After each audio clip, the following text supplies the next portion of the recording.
The Power of Silence.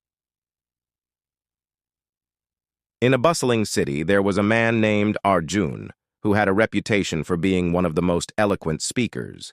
He was admired for his words, which could sway crowds, resolve conflicts, and bring clarity to the most complex issues. His words were his strength, and he believed that communication was the key to solving any problem. One day, Arjun encountered an elderly monk who lived on the outskirts of the city.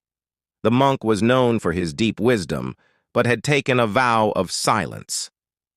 Curious, Arjun visited the monk, intrigued by how someone so wise could go without speaking.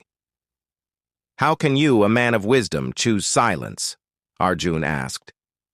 "Isn't speech the most powerful tool we have?" The monk smiled but said nothing. Instead, he gestured for Arjun to sit beside him. For hours, they sat in complete silence.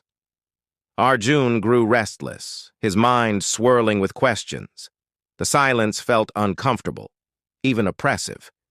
He wanted answers, yet the monk remained still, his presence calm and unwavering. As the sun began to set, something shifted within Arjun. The silence that had once been suffocating began to feel different, peaceful, even profound. With no words to cling to, his mind quieted.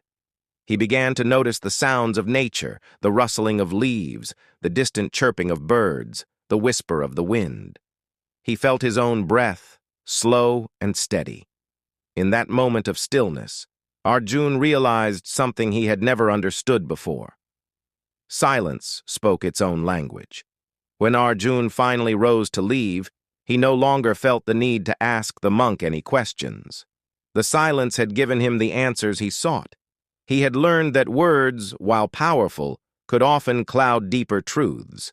Silence, on the other hand, created space for reflection, understanding, and connection that words sometimes hindered. From that day forward, Arjun still spoke, but he embraced silence as an equally powerful force. He found that in moments of stillness, he could hear not just the world around him, but the quiet wisdom within himself. And in that discovery, he learned that silence, far from being empty, was full of power.